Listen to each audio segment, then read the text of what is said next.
Assalamualaikum warahmatullahi wabarakatuh. Perkenalkan, nama saya Eksa Radit Pratama dengan NIM akhir 070. Saya Muhammad Gibran Masagaf dengan NIM akhir 090. Hari ini kami akan mempresentasikan terkait hazard pada bidang perikanan. Pada latar belakang, sektor perikanan merupakan salah satu pekerjaan dengan resiko kerja yang tinggi karena pekerja sering terpapar lingkungan kerja yang berbahaya seperti cuaca ekstrim, alat kerja tajam, bahaya kimia, serta pekerjaan fisik yang berat dan berulang. Kondisi tersebut dapat menimbulkan berbagai hazard yang berdampak pada kesehatan, keselamatan pekerja.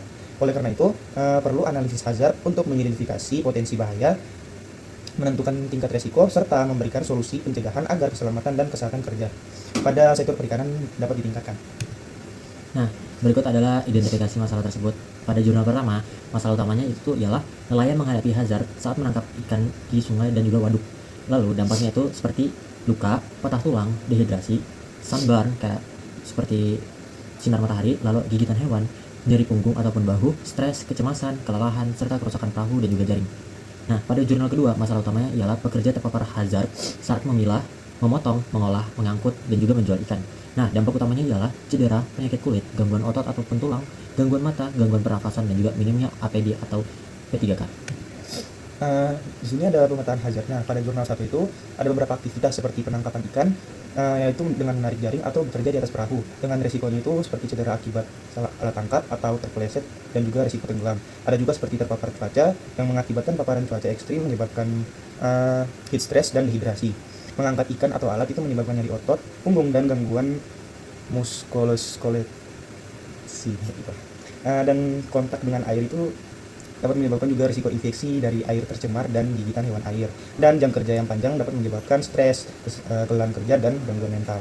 Nah, untuk jurnal kedua ini membahas mengenai Women and Fisher Community. Nah, kegiatan atau aktivitas yang pertama sini ada beberapa. Nah, yang pertama ialah pengolahan ikan ataupun pengawatan ikan. Nah, di sini potensi bahayanya itu paparan bahan kimia ataupun pengawet dan asap pengolahan yang membuat kita jadi mengalami gangguan pernafasan ataupun iritasi. Lalu yang kedua ialah membersihkan dan juga memotong ikan. Potensi bahayanya itu lingkungan kerjanya licin, basah, panas, itu yang menyebabkan risiko terpeleset ataupun heat stress. Lalu ada posisi membungkuk dan kerja berulang, itu dimana dapat menyebabkan nyeri otot dan sendi akibat posisi membungkuk dan kerja berulang.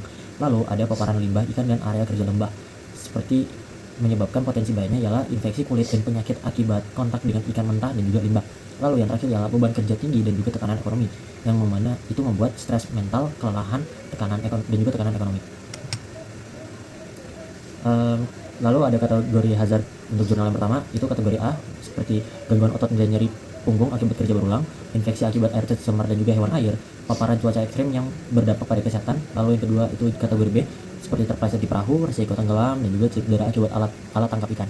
Lalu kategori C, kurangnya fasilitas kesehatan kerja, lalu kelelahan kerja, dan juga kurangnya waktu istirahat. Dan kategori D yang terakhir, itu stres kerja, tekanan ekonomi, dan juga gangguan mental akibat jam kerja panjang.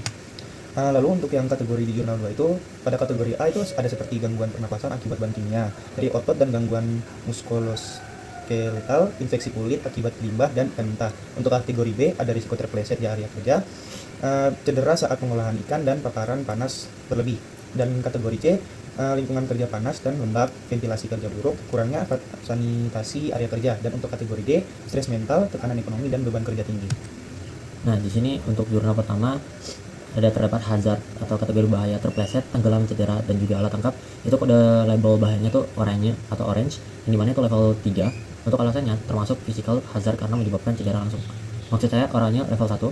Lalu hazard pop yang kedua itu oranye juga, dan juga dia paparan cuaca ekstrim dan juga panas, yang alasannya itu karena berasal dari kondisi fisik lingkungan kerja.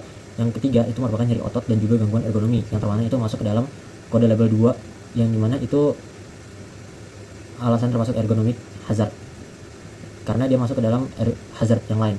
Lalu ada infeksi akibat air tercemar dan juga hewan air, itu juga termasuk ke dalam biologic hazard, dan juga itu kode labelnya hitam yang berlevel 2. Lalu begitu juga untuk yang terakhir, yaitu stres kerja dan tekanan ekonomi, yang termasuk psychosocial hazard. Untuk jurnal kedua, di sini ada beberapa kode label juga. Yang pertama di sini ada label hijau, paparan bahan kimia dan pengawet ikan, itu termasuk ke chemical hazard. Dan yang kedua ada oranye, area kerja licin dan panas, itu termasuk ke physical hazard. Ada juga 3 hazard lainnya seperti ergonomic hazard akibat nyeri otot, posisi membungkuk. Ada biological hazard, yaitu dari infeksi dari limbah dan ikan mentah. Dan yang terakhir ada psychosocial hazard, tekanan mental dan beban kerja tinggi. Nah, di sini terdapat solusi dari jurnal. Yang pertama ialah penggunaan APD seperti sarung tangan, masker, dan juga sepatu kerja. Lalu yang kedua itu adalah perbaikan sanitasi dan kebersihan area kerja. Yang ketiga merupakan pengaturan jam kerja dan juga waktu untuk istirahat. Lalu yang keempat itu peningkatan pelatihan keselamatan dan kesehatan kerja atau bisa disebut K3. Dan yang terakhir perbaikan metode kerja untuk mengurangi kerja berulang dan juga resiko cedera. Oke, untuk solusi dari kami sendiri yaitu menyediakan patuan fisik pada area kerja basah, menambah ventilasi dan area istirahat untuk bekerja, juga menggunakan alat bantu angkat untuk mengurangi nyeri otot, melakukan pemeriksaan kesehatan rutin bagi pekerja perikanan, dan memberikan edukasi mengenai pentingnya penggunaan APD dan penerapan K3. Berikut kesimpulannya ialah pekerjaan di bidang perikanan memiliki berbagai hazard seperti bahaya fisik, kimia, biologis, ergonomi, dan juga psikososial yang dapat menyebabkan cedera, penyakit, dan juga stres kerja. Karena itu, diperlukan penerapan K3, penggunaan APD, dan perbaikan lingkungan kerja untuk mengurangi risiko kecelakaan dan gangguan kesehatan pekerja. Oke, mungkin itu dari kami, lebih dan kurangnya. Wassalamualaikum warahmatullahi wabarakatuh.